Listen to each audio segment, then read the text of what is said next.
저는 박영자입니다. 올해 71살이고 오늘 여러분께 제 이야기를 들려드리려고 합니다. 며느리가 변호사가 된 그날 밤 저는 이런 말을 들었습니다. 시골로 가세요. 이젠 모실 수 없어요. 70평생 자식 뒷바라지만 하며 살아온 제가 그 순간 버려지는 걸 느꼈습니다. 저는 아들 내외가 결혼할 때 평생 모은 돈 전세금 3억을 내줬습니다. 며느리가 로스쿨 다닐 때는 학비 1억 5천, 생활비까지 모두 제가 댔죠. 손주 둘도 제가 키웠습니다. 매일 아침 유치원에 데려다 주고 저녁에 데리러 갔습니다. 그런데 며느리가 돈을 벌기 시작하자 제일 먼저 내친 사람이 바로 저였습니다. 여러분, 제가 어떻게 했을 것 같으세요? 저처럼 억울한 사람이 결국 이기는 이야기, 이 채널에서는 매일 여러분께 들려드립니다. 구독과 좋아요, 알림 설정으로 다음 이야기도 함께 해주세요. 그럼 이제 제 반격 이야기를 시작하겠습니다. 제 이야기는 2년 전으로 거슬러 올라갑니다. 저는 경상도 작은 시골 마을에서 슈퍼마켓을 운영했습니다. 남편은 제가 45살 때 교통사고로 세상을 떠났습니다. 그때 아들은 고등학생이었죠. 홀로 아들을 키우며 저는 악착같이 돈을 모았습니다. 새벽 5시에 일어나 가게 문을 열고 밤 11시에 닫았습니다. 명절에도 휴일에도 쉬지 않았습니다. 단 하루도 가게 문을 닫은 적이 없었습니다. 동네 사람들이 말했습니다. 영자씨, 그렇게 악착같이 일하면 몸 망가져. 하지만 저는 멈출 수 없었습니다. 아들을 대학까지 보내야 했고 결혼도 시켜야 했으니까요. 아들은 착했습니다. 공부는 그리 잘하지 못했지만 효심이 깊었습니다. 군대 휴가 나올 때마다 가게 일을 도와줬고 대학 다니면서도 아르바이트를 해서 용돈을 벌었습니다. 그런 아들이 35에 결혼을 한다고 했을 때 저는 정말 기뻤습니다. 예비 며느리 수진 씨를 처음 만난 날을 저는 잊을 수 없습니다. 27의 그녀는 똑똑하고 예뻤습니다. 서울 명문대를 졸업하고 로스쿨 2학년생이라고 했습니다. 어머니, 저 수진이라고 합니다. 앞으로 잘 부탁드려요. 그녀의 목소리는 밝고 따뜻했습니다. 제 손을 꼭 잡으며 인사하는 모습에서 진심이 느껴졌습니다. 아들이 말했습니다. 엄마, 수진이는 공부도 열심히 하고 착하기까지 해. 나같이 별 볼 일 없는 놈이랑 결혼해준다는 게 기적이야. 저는 아들의 행복한 모습을 보며 눈물이 났습니다. 드디어 우리 아들도 가정을 꾸리는구나. 이제 저도 손주를 볼 수 있겠구나. 어머니, 제가 변호사 되면 효도 많이 할게요. 어머니 고생 많이 하셨잖아요. 그 말을 들었을 때 저는 이 며느리를 진심으로 믿었습니다. 결혼식이 끝나고 저는 큰 결심을 했습니다. 30년간 운영하던 슈퍼를 정리하고 서울로 올라가기로 한 것입니다. 동네 사람들이 말렸습니다. 영자씨 시골이 편한데 왜 서울까지 가려고 해? 며느리가 공부한다고 손주 봐달라는 거 아니여? 저는 마다하지 않았습니다. 손주를 키우는 게 싫어서가 아니었습니다. 오히려 기뻤습니다. 가족과 함께 살 수 있다는 게 평생 모은 돈은 5억이었습니다. 작은 슈퍼를 30년 운영하며 모은 전 재산이었죠. 그 돈으로 저는 마포구 아파트 전세를 얻어줬습니다. 3억이었습니다. 며느리 수진 씨가 감격해서 눈물을 흘렸습니다. 어머니, 정말 감사합니다. 평생 은혜 잊지 않을게요. 서울에서의 생활이 시작됐습니다. 저는 정말 행복했습니다. 매일 아침 6시에 일어나 아침 식사를 준비했습니다. 며느리가 학교 가기 전에 꼭 든든하게 먹이고 싶었거든요.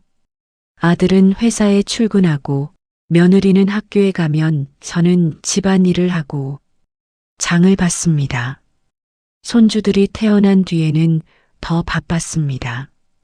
첫째 민준이, 둘째 서연이 두 아이 모두 제가 키웠다고 해도 과언이 아닙니다. 새벽 수유는 제가 했습니다. 며느리가 공부해야 한다며 제가 아기 방에서 잤습니다. 기저귀 갈고 이유식 만들고 밤에 울면 달래고 아이들이 유치원에 가기 시작하면서는 더 바빴습니다. 아침 6시 반 저는 두 아이를 깨워 씻기고 밥 먹이고 유치원 버스에 태웠습니다. 오후 4시 유치원에 데리러 갔습니다. 그리고 저녁 7시까지 아이들과 놀아주고 밥 먹이고 씻겼습니다. 힘들지 않았냐고요? 아니요, 행복했습니다. 손주들이 할머니 하고 달려와 안기는 그 순간 모든 피곤이 사라졌습니다. 며느리도 항상 고마워했습니다. 어머니가 아니었으면 제가 어떻게 공부했겠어요. 어머니 덕분에 제가 시험 준비를 할 수 있어요. 저는 뿌듯했습니다. 이게 바로 가족이고 이게 바로 행복이구나. 아파트 이웃들도 저를 좋아했습니다. 경비 아저씨는 말했습니다. 박 어머니 매일 손주들 데리고 오시는 거 보면 흐뭇해요. 요즘 시어머니 중에 이렇게 헌신적인 분 드물어요. 동네 마트 사장님도 말했습니다. 손주 키우느라 고생이 많으시네요. 저는 웃으며 대답했습니다. 고생이 아니에요, 행복이죠. 정말 그랬습니다. 그때는 정말 행복했습니다. 1년 반이 흘렀습니다. 그동안 저는 며느리를 위해 할 수 있는 모든 것을 했습니다. 로스쿨 학비 3년치 1억 5천만 원을 냈습니다. 매 학기 500만 원씩 6학기였죠. 그뿐이 아니었습니다. 사법시험 준비하는 1년 동안 생활비도 제가 댔습니다. 매달 200만 원씩 총 2,400만 원 교재비, 학원비, 스터디 카페 이용료 며느리가 필요하다고 하는 건 모두 지원했습니다. 제 통장 잔액은 점점 줄어들었지만 저는 개의치 않았습니다. 며느리가 변호사만 되면 우리 가족이 더 잘 살 수 있을 거라고 믿었으니까요. 그리고 드디어 그날이 왔습니다. 며느리가 사법시험에 합격한 날. 어머니, 저 붙었어요. 사법시험 합격했어요. 며느리가 울며 전화했을 때 저도 눈물이 났습니다. 집에 돌아온 며느리는 제 손을 꼭 잡았습니다. 어머니 덕분입니다. 정말 정말 감사해요. 어머니가 아니었으면 저 절대 합격 못했어요. 그 순간 저는 눈물이 왈칵 쏟아졌습니다. 며느리가 진심으로 고마워하는 게 느껴졌거든요. 온 가족이 모여 축하 파티를 했습니다. 저는 근처 한정식집에 가서 저녁을 샀습니다. 50만 원이 넘는 큰 돈이었지만 아깝지 않았습니다. 할머니, 우리 엄마 대단하지? 손주 민준이가 자랑스럽게 말했습니다. 저는 민준이 머리를 쓰다듬으며 말했습니다. 그래, 내 엄마 정말 대단해. 할머니가 다 뿌듯하다 하지만 그때부터였습니다. 조금씩 변화가 시작된 게 며느리가 사법연수원에 들어간 뒤 집에 오는 시간이 점점 늦어졌습니다. 예전에는 저녁 7시쯤 들어왔는데 이제는 9시, 10시도 흔했습니다. 주말에도 자주 나갔습니다. 어머니, 스터디 모임 있어서 나갔다 올게요. 어머니, 선배들 만나서 조언 들어야 해요. 저는 이해했습니다. 변호사가 되려면 열심히 해야 한다고 생각했으니까요. 그래서 저는 더 열심히 집안일을 했습니다. 며느리가 공부에만 집중할 수 있도록 아침에는 도시락을 2개 쌌습니다. 며느리 것 하나, 아들 것 하나. 저녁에는 반찬을 미리 만들어뒀습니다. 며느리가 늦게 들어와도 데워 먹을 수 있게. 손주들은 제가 완전히 맡았습니다. 유치원 등하원, 목욕, 재우기까지 모두. 그런데 며느리의 태도가 조금씩 달라지는 게 느껴졌습니다. 예전에는 어머니, 밥 정말 맛있어요라고. 했는데 이제는 그냥 먹고 일어났습니다. 예전에는 어머니, 오늘 고생 많으셨어요. 라고 했는데 이제는 방으로 바로 들어가 버렸습니다. 제가 손주들과 놀아주는 모습을 보고 웃어주던 것도 사라졌습니다. 오히려 짜증 섞인 표정을 지을 때도 있었습니다. 어머니, 애들이 너무 시끄러워요. 제가 공부 좀 하게 조용히 시켜주세요. 저는 놀랐습니다. 손주들은 그저 할머니와 즐겁게 놀고 있었을 뿐인데, 하지만 저는 참았습니다. 며느리가 피곤해서 예민한 거라고 생각했습니다. 시험 스트레스 때문에 그런 거라고 믿었습니다. 어느 날 며느리가 말했습니다. 어머니, 제가 사법연수 끝나고 변호사 되면 큰 로펌에 들어갈 거예요. 연봉이 1억 넘어요. 그럼 어머니 용돈도 많이 드릴게요. 저는 손을 저었습니다. 용돈은 무슨 수진이가 성공하는 게 내 기쁨이지 하지만 마음 한구석에서는 불안했습니다. 며느리의 그 말투가 예전 같지 않았거든요. 따뜻함보다는 차가움이 더 느껴졌습니다.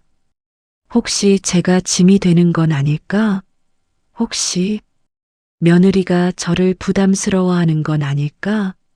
그래도 저는 애써 그 불안을 지웠습니다.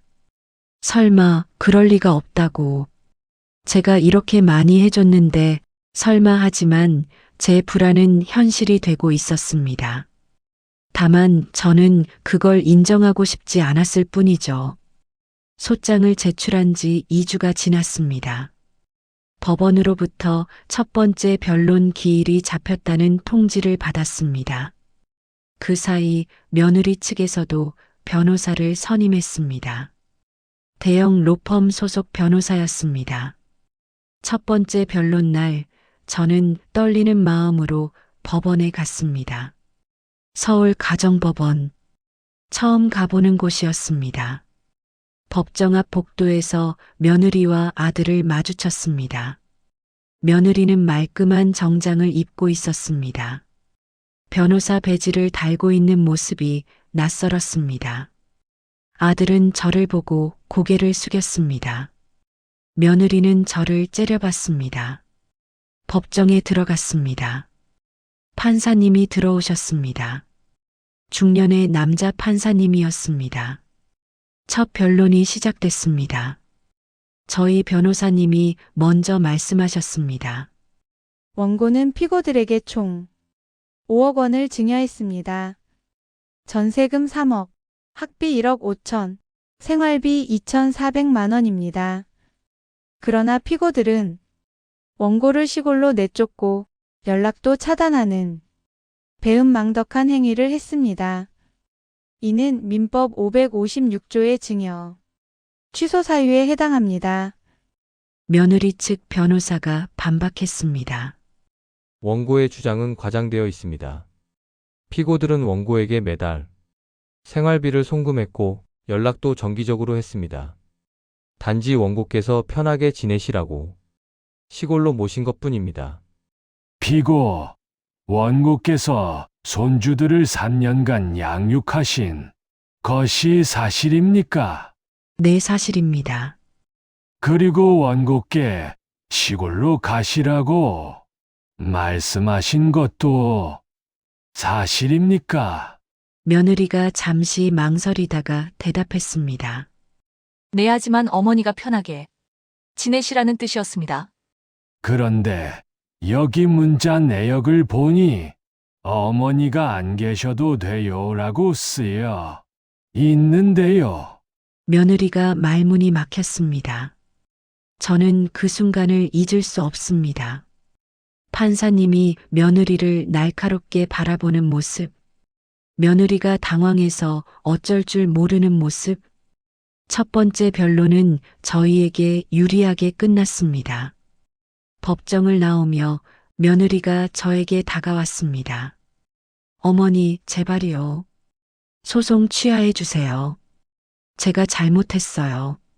하지만 저는 고개를 저었습니다. 이미 늦었어. 며느리의 눈에 눈물이 고였습니다. 하지만 저는 더 이상 흔들리지 않았습니다. 집으로 돌아오는 길, 저는 창밖을 바라봤습니다. 하늘이 맑았습니다. 내가 이기고 있어. 정의가 승리하고 있어.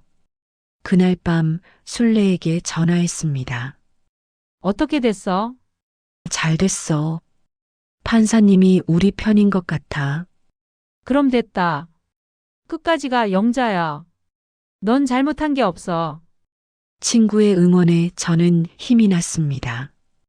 다음 날 며느리 회사 동료들 사이에서도 소문이 났다고 들었습니다. 김 변호사가 시어머니한테 소송당했대.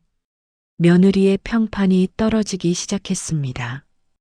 그리고 일주일 후 며느리에게서 전화가 왔습니다. 어머니, 제가 잘못했습니다. 제가 너무 교만했어요. 제발 한 번만 용서해 주세요. 며느리의 목소리가 떨리고 있었습니다. 울고 있는 것 같았습니다. 잠시 마음이 흔들렸습니다. 그래도 며느리인데, 손주들 엄마인데, 하지만 저는 고개를 저었습니다. 너무 늦었습니다. 이미 건너온 다리가 너무 멀었습니다. 미안하지만 소송은 계속 진행할 거야. 그리고 전화를 끊었습니다. 두 번째 변론 기일이 잡혔습니다. 이번에는 증인 신문이 있었습니다. 아파트 경비 아저씨와 마트 사장님이 증인으로 출석했습니다. 경비 아저씨가 증언했습니다. 박 어머니는 매일 아침 일찍 일어나셔서 손주들을 유치원에 데려다 주셨습니다. 저녁에도 데리러 오셨고요. 비가 오나 눈이 오나 한 번도 빠지신 적이 없습니다. 정말 헌신적이셨어요. 마트 사장님도 증언했습니다. 박 어머니는 항상 손주들 간식 사러 오셨어요. 제일 좋은 것만 고르시더라고요. 손주들 이야기할 때는 정말 행복해 보이셨습니다. 그런데 갑자기 안 보여서 물어봤더니 시골로 내려가셨다고 하더군요. 증인들의 증언은 저에게 유리했습니다. 그런데 며느리 측에서 반격을 시작했습니다. 며느리 측 변호사가 말했습니다. 원고께서는 피고들에게 생활비를 요구하며 압박했습니다. 이는 정상적인 가족 관계가 아닙니다. 저는 화가 났습니다. 생활비를 요구했다고 약속한 50만 원조차 제때 안 보내놨으면서 저희 변호사님이 즉시 반박했습니다. 피고들이 매달 50만 원을 보내기로 약속했으나 한 번도 제때 이행한 적이 없습니다. 오히려 원고께서 국민연금 40만 원으로 근근히 생활하셨습니다. 여기 통장 내역이 있습니다. 판사님이 통장 내역을 살펴보셨습니다. 그리고 며느리에게 물었습니다. 피고, 약속한 생활비를 제때 보낸 적이 있습니까? 며느리가 며느리가 대답하지 못했습니다. 고개를 숙인 채 침묵했습니다. 판사님이 한숨을 쉬셨습니다. 이 정도면 민법 556조의 배은망덕 행위에 해당할 가능성이 높아 보입니다. 다음 변론까지 양측은 합의 가능성을 검토해 보시기 바랍니다.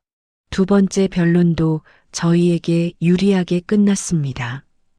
법정을 나오는데 아들이 저를 불렀습니다. 엄마, 우리 이야기 좀 하자. 저는 아들과 법원 근처 카페에 앉았습니다. 오랜만에 아들과 단둘이 마주 앉았습니다. 아들이 말했습니다. 엄마, 우리가 잘못했어. 정말 미안해.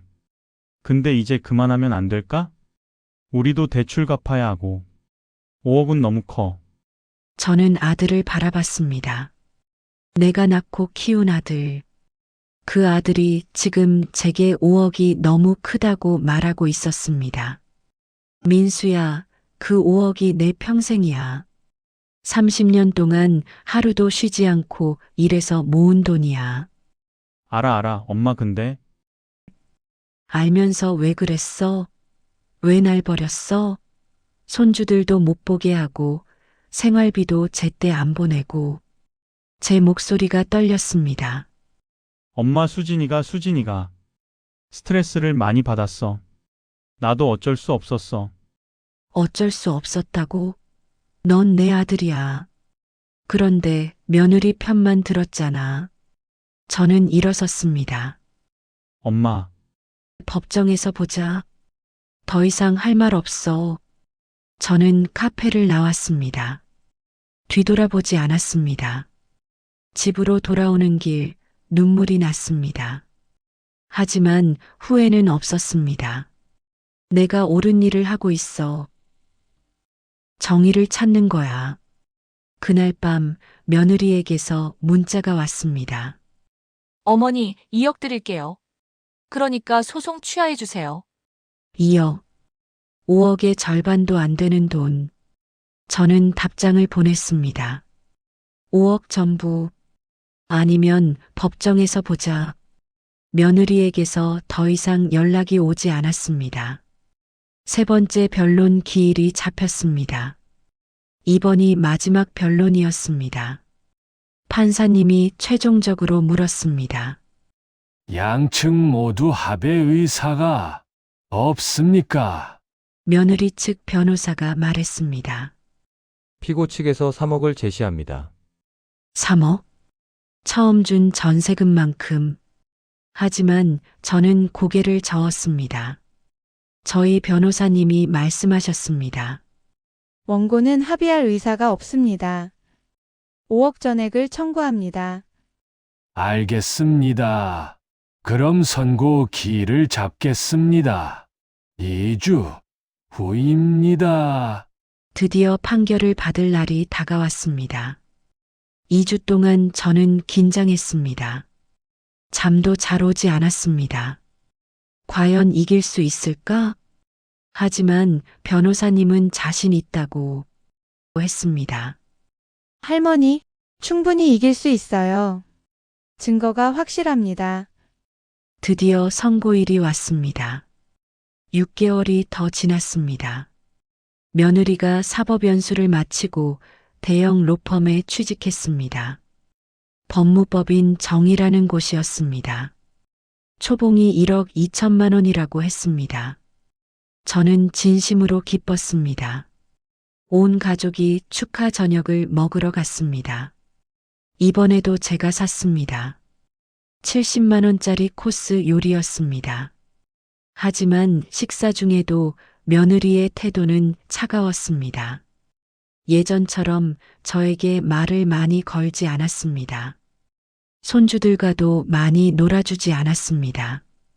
그리고 그날 밤 집으로 돌아와서였습니다. 거실에 아들, 며느리, 닫혀 세 사람이 앉아 있었습니다. 며느리가 먼저 입을 열었습니다. 어머니, 말씀드릴 게 있어요.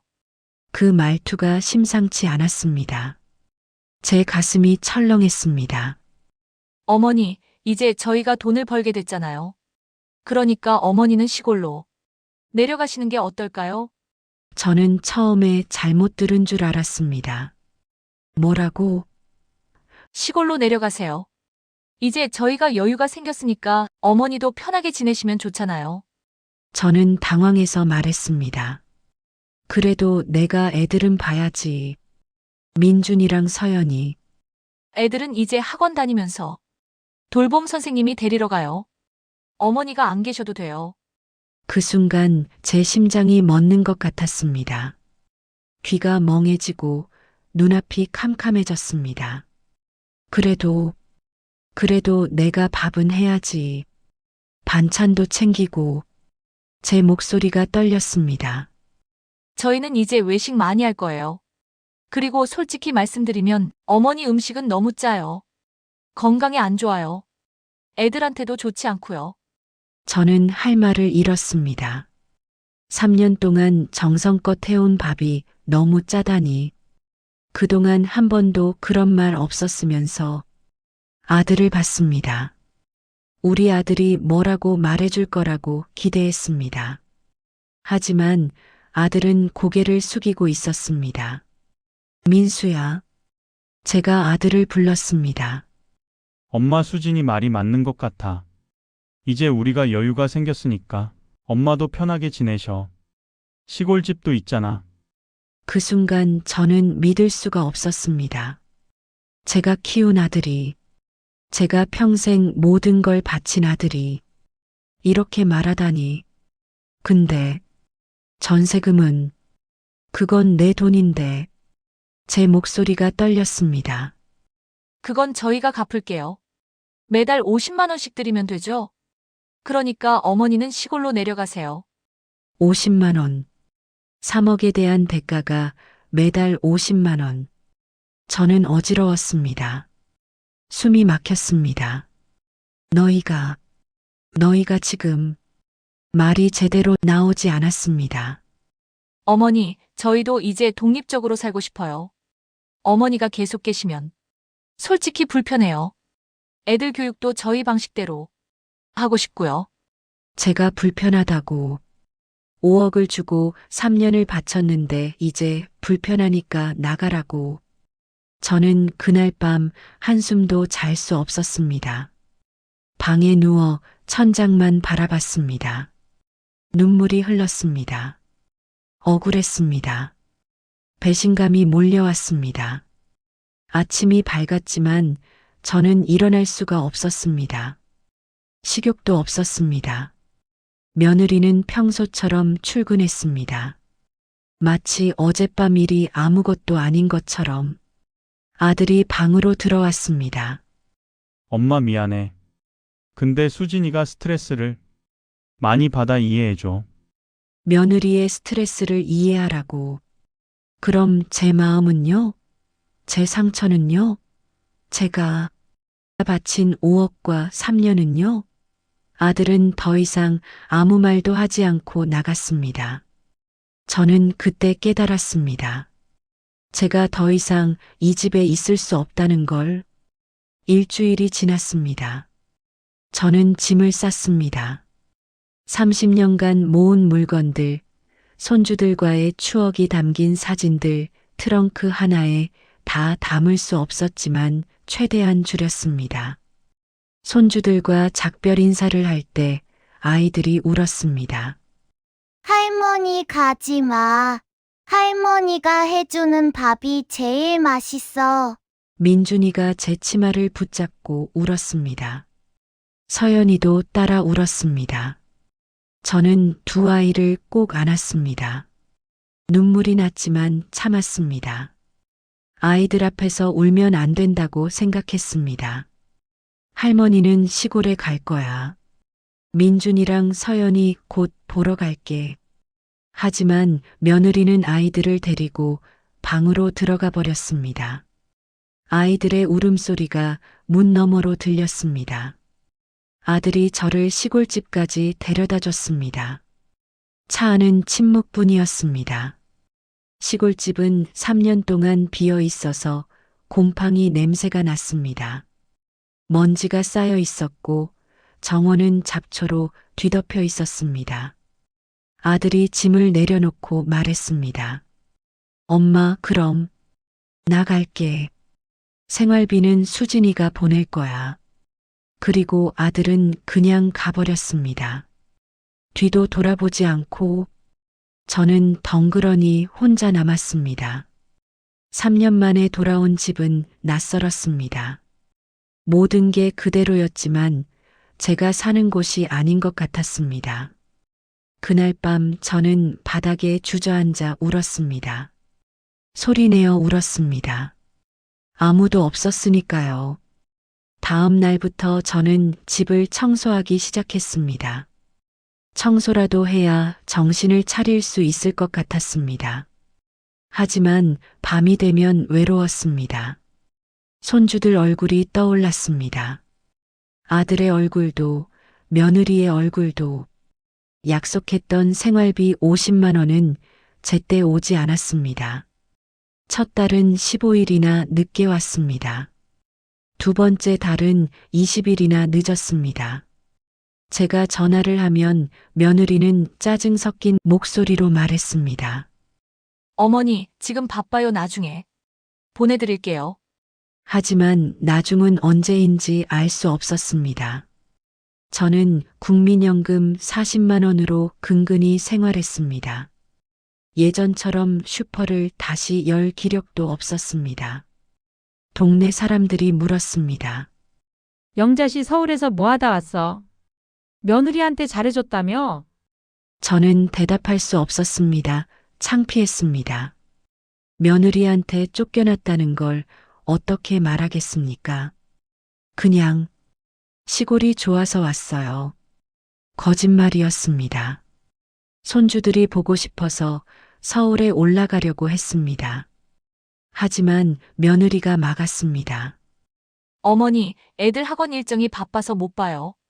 어머니 오시면 애들이 흔들려요. 제가 손주들을 보는 것조차 막는다니 저는 이해할 수 없었습니다. 제가 뭘 잘못했길래 이런 대우를 받는 건지 5억을 주고 3년을 바쳤는데 한 달이 지났습니다. 두 달이 지났습니다. 저는 점점 우울해졌습니다. 밥맛도 없었고 잠도 잘 오지 않았습니다. 체중이 5kg나 빠졌습니다. 어느 날 밤 저는 혼자 중얼거렸습니다. 이대로는 안 되지. 이건 너무 억울해. 제 목소리가 텅 빈 집에 울렸습니다. 그때부터 제 마음속에 작은 불씨가 타오르기 시작했습니다. 분노였습니다.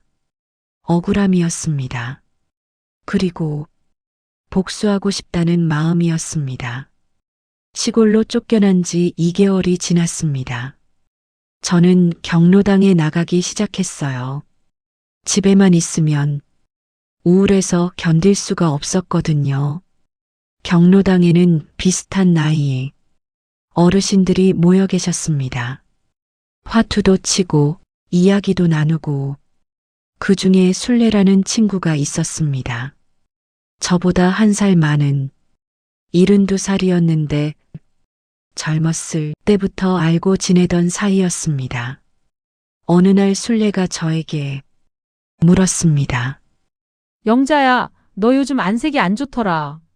무슨 일 있어? 저는 처음에 아무렇지 않은 척했습니다. 하지만 순례가 계속 물어보자 결국 털어놓았습니다. 며느리에게 쫓겨난 이야기, 5억을 준 이야기, 3년 동안 손주를 키운 이야기. 순례는 제 이야기를 듣고 혀를 찼습니다. 아이고, 그게 무슨 일이야? 나도 비슷한 일 있었어. 너도? 저는 놀라서 물었습니다. 응, 나도 손주 키우다가 쫓겨났어. 딸내외한테 1억 줬는데 필요 없다고 하더라고. 근데 나는 변호사 찾아가서 상담받았어. 변호사? 제 귀가 번쩍 뜨였습니다. 무슨 상담? 증여 무효 소송이라는 게 있대. 자식한테 준 돈을 다시 돌려받을 수 있다는 거야. 배은망덕하게 구는 경우에는 말이야. 그 순간 저는 눈이 번쩍 떴습니다. 심장이 빠르게 뛰기 시작했습니다. 정말 그게 가능해? 그럼 민법에 있는 거야. 나는 1억 받아냈어. 너는 5억이나 줬으면 더 확실하게 받아낼 수 있을 거야. 너 그거 증거 있어. 은행 거래 내역 같은 거. 있어. 통장에 다 찍혀 있어. 저는 떨리는 목소리로 대답했습니다. 그럼 됐어. 법률구조공단 가봐. 거기서 무료로 상담해줘. 내가 갔던 곳 주소 줄게. 그날 밤 저는 잠을 설쳤습니다. 5억을 돌려받을 수 있다는 생각에 가슴이 뛰었습니다. 하지만 동시에 두려웠습니다. 아들과 며느리를 상대로 소송을 한다는 게 쉬운 일이 아니었으니까요. 그래도 내가 그냥 당하고만 있을 수는 없지. 저 사람들이 너무 심하게 한 거야. 이건 돈 문제가 아니야. 내 자존심 문제야. 머릿속이 복잡했습니다. 며칠을 고민한 끝에 저는 결심했습니다. 법률구조공단을 찾아가기로. 가는 길에 떨렸습니다. 정말 이래도 되는 걸까? 아들이 날 미워하진 않을까? 하지만 저는 고개를 저었습니다. 아니야, 먼저 날 버린 건 저 사람들이야. 법률구조공단. 문을 열고 들어갔습니다. 상담 접수를 하고 기다렸습니다. 젊은 변호사님이 나왔습니다. 30대 후반으로 보이는 여자 변호사님이었습니다. 어머님, 어떤 일로 오셨어요? 저는 떨리는 목소리로 제 이야기를 했습니다. 5억을 준 것, 3년 동안 헌신한 것, 그리고 쫓겨난 것. 변호사님은 고개를 끄덕이며 메모를 했습니다. 할머니, 충분히 승소 가능성 있습니다. 증여받은 사람이 배은망덕하게 행동한 경우 민법 556조에 따라 증여를 취소할 수 있습니다. 민법 556조 증여 취소. 저는 그 말을 듣고 눈물이 났습니다. 정말 가능하다니. 법이 저를 보호해 준다니. 할머니께서 증거를 잘 모아오시면 됩니다. 은행 거래 내역, 문자 메시지, 증인들, 그리고 며느리분이 할머니를 어떻게 대했는지 보여줄 수 있는 증거들이요. 증거 제가 모을 수 있을까요? 할 수 있습니다. 제가 도와드릴게요. 천천히 하나씩 모아보시죠. 변호사님이 제 손을 꼭 잡았습니다. 그 따뜻한 손길에 저는 울컥했습니다. 법률구조공단을 나오며 저는 하늘을 올려다봤습니다. 파란 하늘이 보였습니다. 내가 할 수 있어. 나도 싸울 수 있어. 그날 저는 처음으로 희망을 느꼈습니다. 다음 날부터 저는 증거를 모으기 시작했습니다. 먼저 은행에 갔습니다. 30년치 거래 내역을 뽑았습니다. 전세금 3억이 제 통장에서 며느리 통장으로 간 기록, 학비 1억 5천만 원이 학교로 간 기록, 생활비 2,400만 원이 며느리 통장으로 간 기록 모두 명확했습니다. 제 손이 떨렸습니다. 이 종이 한 장 한 장이 저의 30년이었습니다. 제 땀과 눈물이었습니다. 다음으로 저는 핸드폰 문자를 정리했습니다. 며느리가 처음에 보낸 문자들. 어머니 덕분에 공부 잘하고 있어요. 감사합니다. 어머니 사랑해요. 그리고 나중에 보낸 문자들. 어머니, 시골로 가세요. 애들 학원 일정 바빠서 못 봐요. 명백한 변화였습니다. 저는 이 문자들을 캡처해서 프린트했습니다. 변호사님이 증거로 쓸 수 있다고 했습니다. 그리고 증인을 찾기 시작했습니다. 아파트 경비 아저씨를 찾아갔습니다. 저를 기억하고 계셨습니다. 어머니, 어쩐 일이세요? 요즘 안 보여서 궁금했어요. 저는 제 사정을 말씀드렸습니다. 경비 아저씨는 놀라워하셨습니다. 에이, 며느리분이 그런 분인 줄 몰랐네요. 저 증인으로 서드릴 수 있어요. 어머니가 손주들 얼마나 잘 키웠는지 제가 다 봤어요. 동네 마트 사장님도 찾아갔습니다. 박 어머니, 그런 일이 있었어요? 저도 어머니가 얼마나 헌신적이셨는지 알아요. 제가 증인으로 서드릴게요. 증인이 점점 모였습니다. 이웃 아주머니들도 도와주셨습니다. 저는 이 모든 증거를 가지고 변호사님을 다시 찾아갔습니다. 변호사님은 증거들을 꼼꼼히 살펴보셨습니다. 할머니, 증거가 아주 좋습니다. 이 정도면 충분히 이길 수 있어요. 이제 소장을 작성하고 내용 증명을 보내야 합니다. 내용 증명이요? 내 소송 전에 먼저 경고장을 보내는 거예요. 5억을 돌려달라고 요구하는 내용이죠. 그럼 상대방이 어떻게 반응하는지 볼 수 있어요. 변호사님과 함께 내용 증명을 작성했습니다. 증여자 박영자는 수증자 김수진에게 다음과 같이 통지합니다. 귀하는 증여받은 재산에 대하여 배은망덕한 행위를 하였으므로 민법 제556조에 따라 증여를 취소하고 재산의 반환을 청구합니다. 법률 용어들이 어려웠지만 변호사님이 하나하나 설명해 주셨습니다. 내용 증명을 보내는 날 저는 떨렸습니다. 정말 이걸 보내도 될까? 아들이 날 어떻게 생각할까? 하지만 저는 고개를 끄덕였습니다. 이미 돌아갈 수 없는 다리를 건넜습니다. 며느리 회사 주소로 내용 증명을 발송했습니다. 그리고 기다렸습니다. 3일이 지났습니다. 며느리에게서 전화가 왔습니다. 전화를 받는 제 손이 떨렸습니다. 어머니, 이게 무슨 짓이에요? 내용 증명이 뭐예요?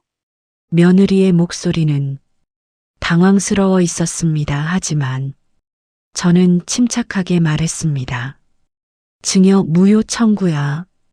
5억을 돌려받겠다는 거지. 어머니, 농담이시죠?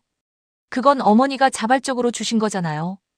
자발적으로 줬지. 하지만 너희가 배은망덕하게 굴면 법으로 돌려받을 수 있어. 민법 556조야. 저는 변호사님께 배운 대로 말했습니다. 어머니, 제발요. 저희한테 그럴 수는 없어요. 저희도 대출 갚아야 하고. 일주일 줄게 5억을 돌려주든지 아니면 법정에서 보자. 그리고 저는 전화를 끊었습니다. 전화를 끊고 나서 제 손이 떨렸습니다. 다리에도 힘이 풀렸습니다. 하지만 동시에 시원했습니다. 드디어 제가 반격을 시작한 것입니다. 밤에 아들에게서도 전화가 왔습니다. 엄마, 무슨 짓이야? 내용 증명이 뭐야? 내가 먼저 날 버렸잖아. 이제 내 차례야.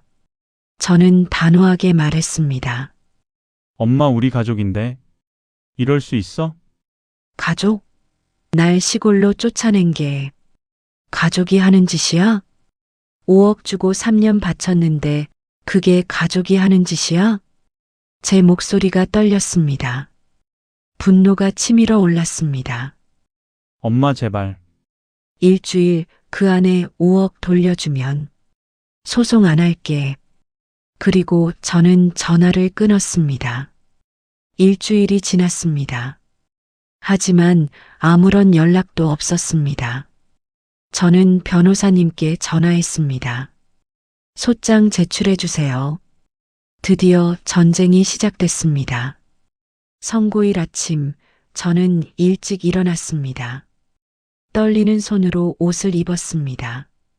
검은색 정장을 입었습니다. 가장 단정한 옷이었습니다. 법원으로 가는 길, 순례가 함께 가주었습니다. 영자야, 긴장하지 마. 넌 잘못한 게 없어. 정의가 승리할 거야. 순례의 손을 꼭 잡았습니다. 따뜻했습니다. 법원에 도착했습니다. 법정 앞 복도에 며느리와 아들이 서 있었습니다. 며느리는 피곤해 보였습니다.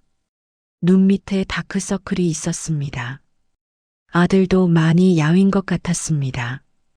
잠시 마음이 흔들렸습니다. 저 아이들도 힘들겠지. 손주들은 괜찮을까? 하지만 저는 고개를 저었습니다. 이미 여기까지 왔습니다. 법정에 들어갔습니다. 판사님이 들어오셨습니다. 심장이 빠르게 뛰었습니다. 손에 땀이 났습니다. 판사님이 판결문을 읽기 시작했습니다. 2024가단 123,456호 증여 취소 청구 사건 주문을 선고합니다. 그 순간 세상이 멈춘 것 같았습니다. 제 귀에는 판사님 목소리만 들렸습니다. 원고의 청구를 인용한다. 피고들은 연대하여 원고에게 5억 원을 지급하라. 5억 원. 전액. 저는 눈물이 났습니다. 옆에 있던 변호사님이 제 손을 꼭 잡았습니다. 판사님이 계속 판결문을 읽으셨습니다.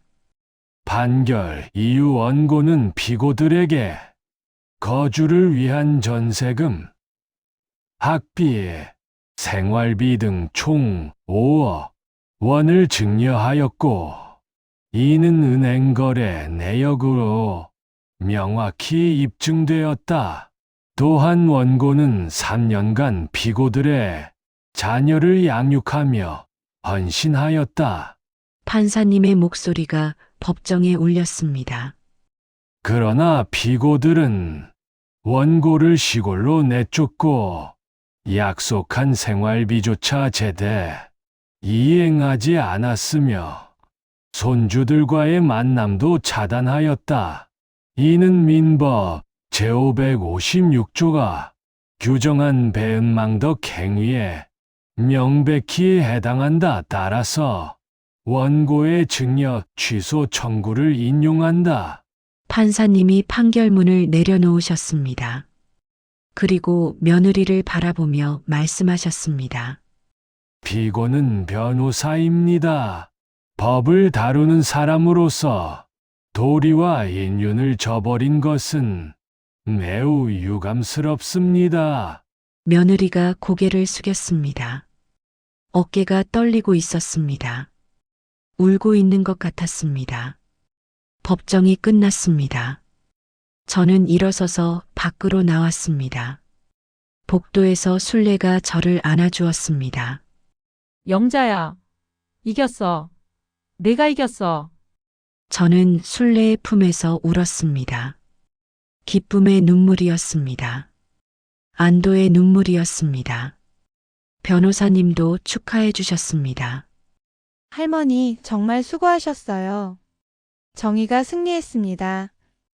법원을 나오는데 뒤에서 누가 불렀습니다. 아들이었습니다. 엄마, 저는 아들을 바라봤습니다. 아들의 눈에 눈물이 고여 있었습니다. 엄마 미안해, 정말 미안해. 내가 잘못했어. 아들이 무릎을 꿇었습니다. 길거리에서, 사람들이 지나가는 곳에서 엄마 용서해줘. 내가 너무 잘못했어. 아들이 울었습니다. 제 아들이 제 앞에서 무릎을 꿇고 울고 있었습니다. 저는 아들을 일으켜 세웠습니다. 일어나, 일어나, 민수야. 아들을 안았습니다. 아들이 제 품에서 울었습니다. 엄마 미안해. 저도 눈물이 났습니다. 하지만 이미 모든 게 끝났습니다. 판결 후 2주가 지났습니다. 며느리는 은행 대출을 받아 5억을 갚았습니다. 제 통장에 5억이 들어왔습니다. 통장을 보는 순간 저는 복잡한 감정이 들었습니다. 기쁘기도 했고 슬프기도 했습니다. 이 돈은 단순한 돈이 아니었습니다. 제 자존심이었고 정이었습니다. 하지만 동시에 가족이 깨진 대가이기도 했습니다. 동네 사람들이 소문을 들었습니다. 영자 씨가 며느리한테 소송해서 5억 받았대. 대단하네. 요즘 시어머니들은 당하고만 사는데. 경로당에 가니 사람들이 저를 다르게 봤습니다. 존경하는 눈빛이었습니다. 순례가 말했습니다. 영자야, 넌 우리 모두에게 용기를 줬어. 억울하게 당하지 말고 싸워야 한다는 걸 보여줬어. 며느리는 로펌에서 소문이 나서 힘들어졌다고 들었습니다. 시어머니한테 소송당한 변호사라는 꼬리표가 붙었다고 조금 안타까웠습니다. 하지만 그것도 며느리가 감당해야 할 몫이었습니다. 한 달이 지났습니다. 아들이 저를 찾아왔습니다. 손주들을 데리고 왔습니다. 할머니, 민준이와 서연이가 달려왔습니다. 저는 두 아이를 꼭 안았습니다. 할머니 보고 싶었어. 아이들은 변함이 없었습니다. 순수했습니다. 아들이 말했습니다. 엄마 앞으로 잘할게. 수진이도 많이 반성하고 있어. 엄마한테 사과하고 싶어 한다는데 한번 만나줄 수 있어? 저는 잠시 생각했습니다. 며느리를 용서할 수 있을까? 다시 예전처럼 돌아갈 수 있을까? 아니, 그건 불가능했습니다. 이미 깨진 그릇은 다시 붙일 수 없으니까. 민수야, 나는 더 이상 서울에 올라갈 생각이 없어. 그리고 수진 씨를 만날 생각도 없어. 엄마. 하지만 너랑 애들은 언제든지 와. 너희는 언제나 환영이야. 아들이 고개를 끄덕였습니다. 알겠어. 엄마 자주 올게.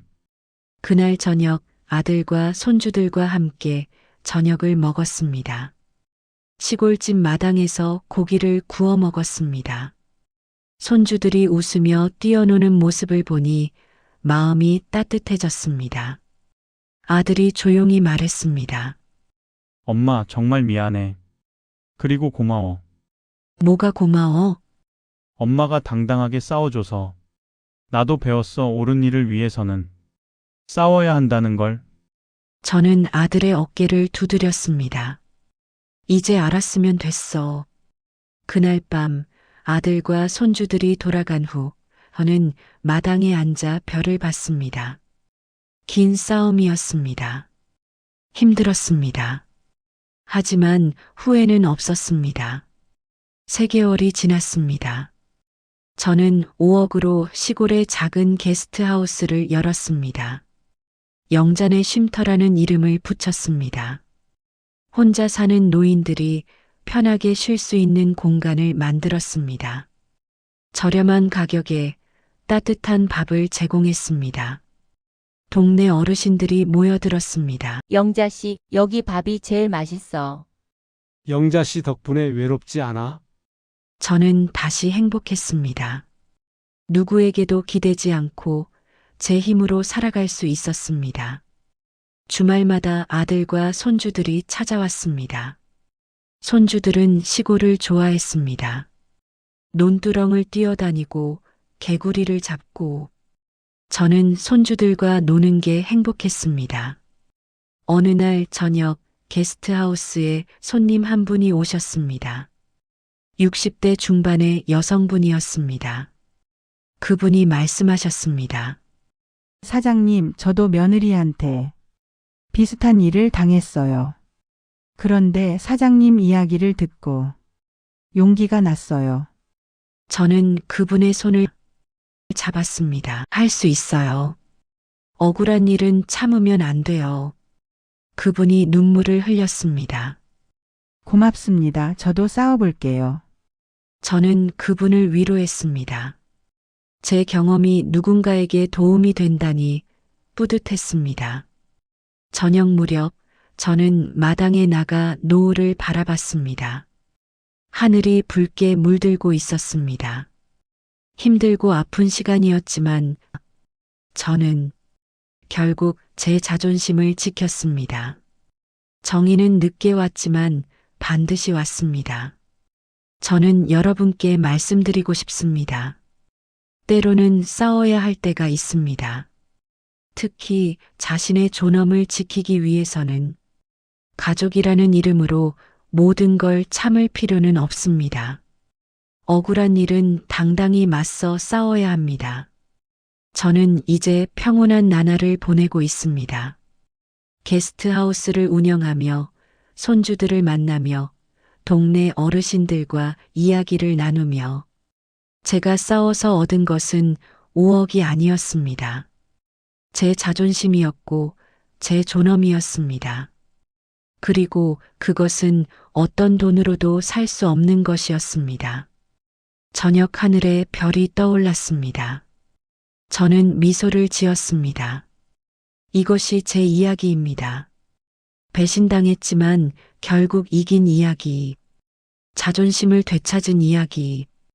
여러분도 억울한 일이 있다면 당당히 싸우시기 바랍니다. 정의는 반드시 승리합니다. 감사합니다.